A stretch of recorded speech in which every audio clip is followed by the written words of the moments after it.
Je le disais tout à l'heure, ce reportage a été accompagné, précédé et suivi d'un grand nombre de contacts avec les grands maîtres des grandes loges, disons des grandes obédiences qui nous intéressaient tout à fait directement. Par exemple, Michel Barrac, qui vient d'écrire ce livre chez Albin Michel, qui vient d'écrire donc La conversion du regard, et qui est actuel grand maître de la Grande Loge de France. Et il est très jeune, je crois que c'est l'un des plus jeunes grands maîtres de l'histoire maçonnique. Même chose pour un tout nouveau grand maître, qui lui aussi a moins de 45 ans, qui s'appelle Gilbert Abergel, qui lui est grand maître du Grand Orient, dont vous savez que c'est l'obédience la plus importante en France.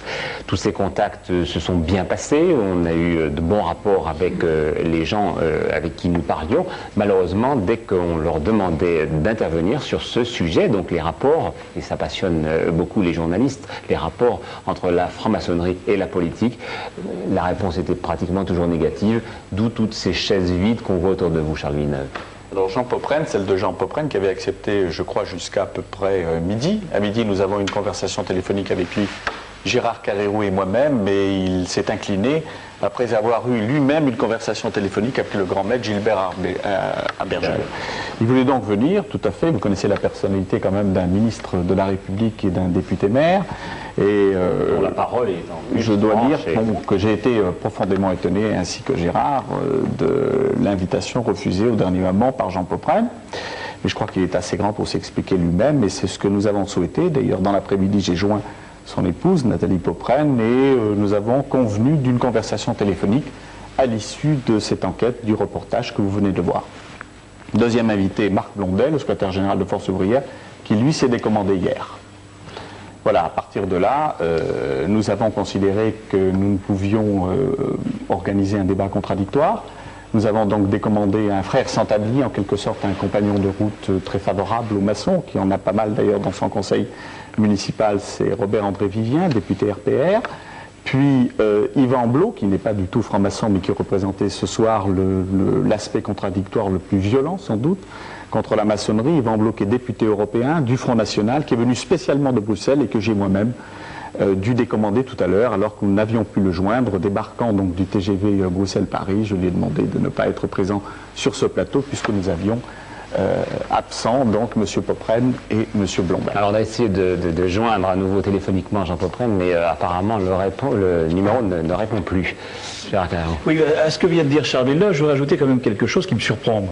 Il était effectivement midi, Jean Popprenne, qui est un battant, qui a l'image de débatteur, on l'a vu toutes les grandes soirées électorales sur toutes les antennes de télévision, qui a été un homme qui a toujours voulu le dialogue, y compris avec le Front National, lorsque par exemple les socialistes ne voulaient pas ce dialogue.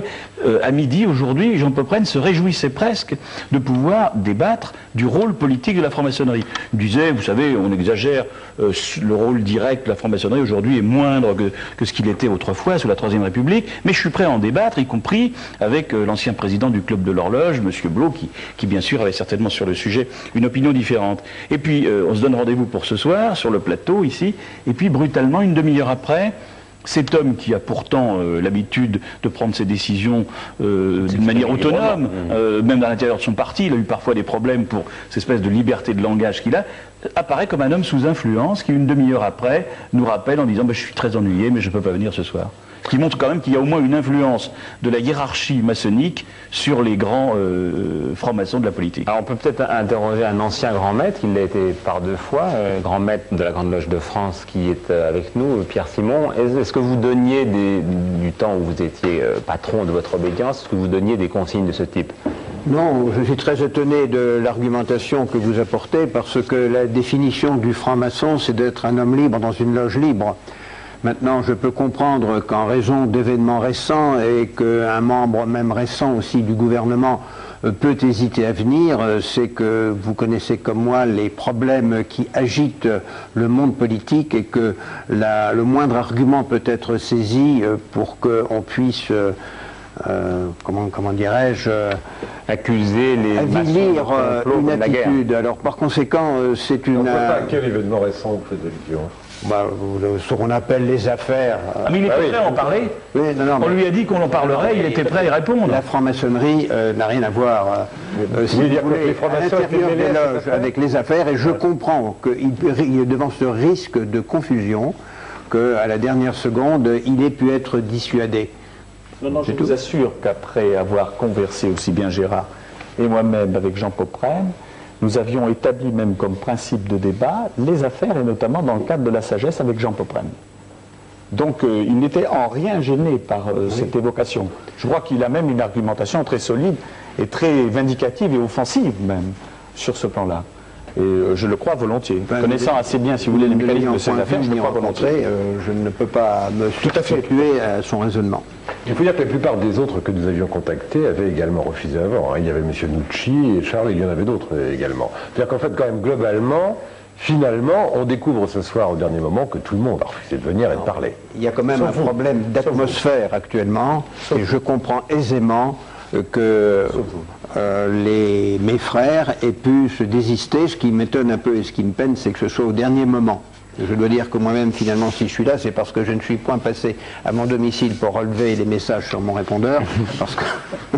Alors, Pierre-Simon, on va essayer comme d'aborder le problème général des rapports des francs-maçons avec la politique. D'abord, est-ce que ce que vous avez vu... M. Poprenne est là, il va répondre lui-même alors. Jean Poprenne. Oui. Bonjour, est-ce que vous avez eu le temps de pouvoir regarder notre reportage finalement? Oui, j'en ai eu connaissance, mais j'ai tout de même été un peu étonné, je le regrette parce que ce sont des journalistes avec qui j'entretiens les meilleures relations, d'une certaine présentation.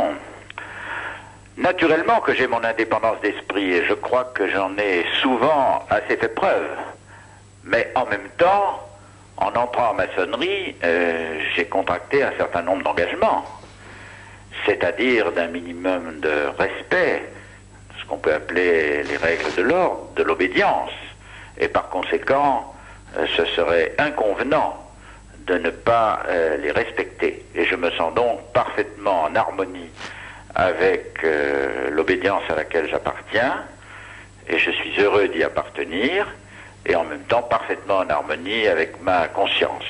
Monsieur Poprenne, est-ce que, oui ou non, vous avez reçu, une recommandation pressante du grand maître du Grand Orient entre midi et midi et demi aujourd'hui, vous demandant de ne pas participer au débat? Permettez-moi de vous dire, Gérard Carrérou, que je ne me sens pas tenu d'apporter là une réponse.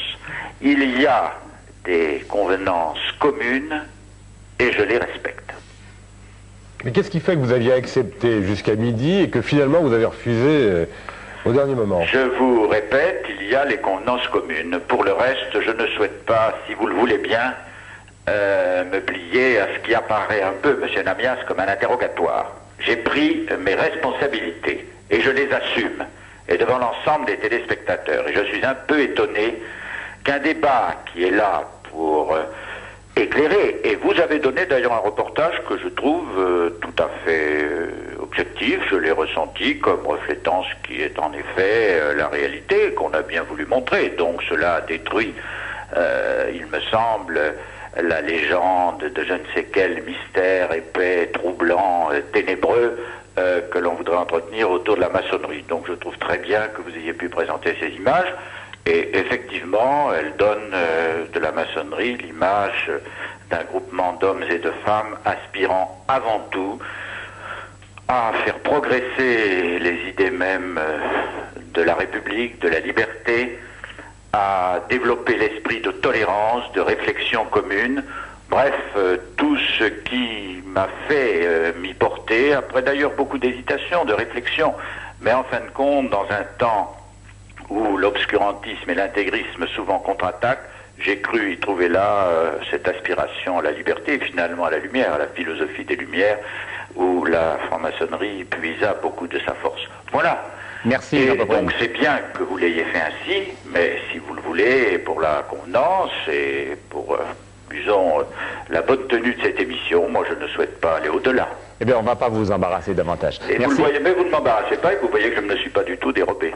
Parce que j'ai eu l'impression que c'est un peu ce qu'on laissait entendre. Non, mais c'est vrai qu'on regrette de ne pas pouvoir dialoguer. On va le cela faire. viendra. Ça va bien, j'espère. On va le faire avec un ancien grand maître, donc on a sous la main.